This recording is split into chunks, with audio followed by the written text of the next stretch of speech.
Bonjour, et bienvenue sur la chaîne. Aujourd'hui un sujet qui va en surprendre plus d'un. Et pour ceux qui doutent, vous avez les sources officielles comme toujours. Vous croyez que le prix de l'or dépend des mines ou de la demande mondiale?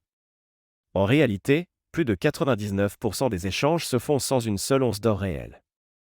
Bienvenue dans le monde des marchés papier, où les contrats financiers fixent les prix des métaux physiques.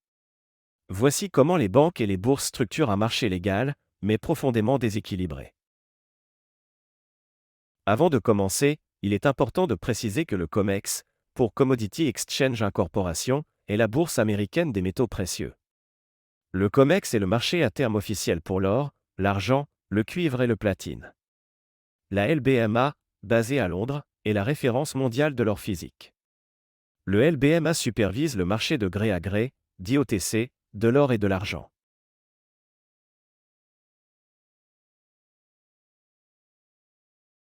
Le prix de référence de l'or et de l'argent vient donc principalement des marchés à terme du COMEX et du LBMA. Ces marchés permettent aux investisseurs d'acheter ou vendre un métal sans le posséder, ils spéculent sur son prix futur. Moins de 1% des contrats se terminent par une livraison réelle de métal. Cela signifie que 99% des transactions sont purement financières. Ce fonctionnement n'est pas illégal. Il s'agit du cœur du marché des matières premières depuis les années 70.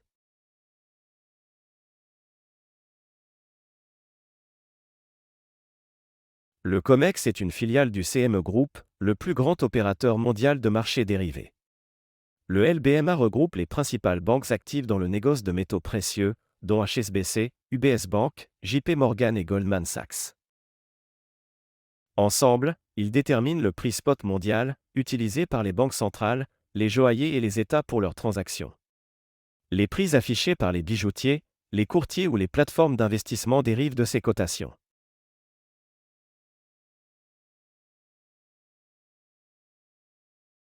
Le marché de l'or physique mondial pèse environ 12 000 milliards de dollars, sur la base estimée de 210 000 tonnes extraites.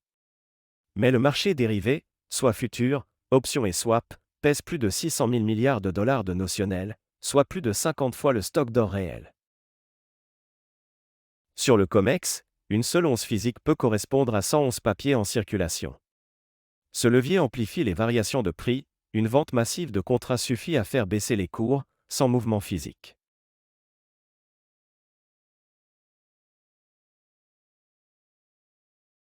Certaines pratiques illégales ont été reconnues et condamnées, comme Deutsche Bank en 2016. Une amende de 38 millions de dollars pour manipulation des prix de l'or et de l'argent. Mais aussi JP Morgan Chase en 2020, avec une amende record de 920 millions de dollars pour manipulation du COMEX via ordre fictif. Ces manipulations consistaient à passer de faux ordres massifs pour influencer temporairement le prix, avant de les annuler. Ces affaires ont révélé la vulnérabilité structurelle d'un marché dominé par des acteurs systémiques.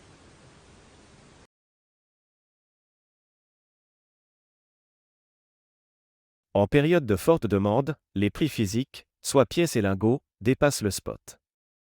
En mars 2020, la pandémie a provoqué une prime de plus de 15% sur les lingots d'argent entre Londres et New York.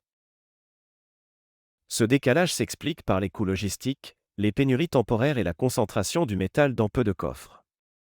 Les investisseurs particuliers se sont rués sur le physique, tandis que les contrats papier restaient abondants.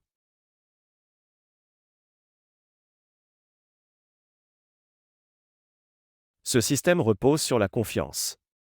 Tant que peu d'investisseurs demandent livraison, tout fonctionne. Mais la concentration des positions crée un risque de liquidité. Quelques grandes banques détiennent plus de 70% des contrats longs et courts sur le COMEX. Si la demande de livraison physique augmentait brutalement, le marché devrait racheter massivement du métal réel, entraînant des tensions de prix. Ce n'est pas une fraude, mais une fragilité systémique reconnue par la CFTC elle-même dans ses rapports de 2023 et 2024. Le marché de l'or et de l'argent fonctionne aujourd'hui sur une base financière, et non physique. C'est un système légal, efficace pour les traders, mais parfois trompeur pour les épargnants. Le prix mondial reflète surtout la spéculation sur contrat, pas la rareté du métal.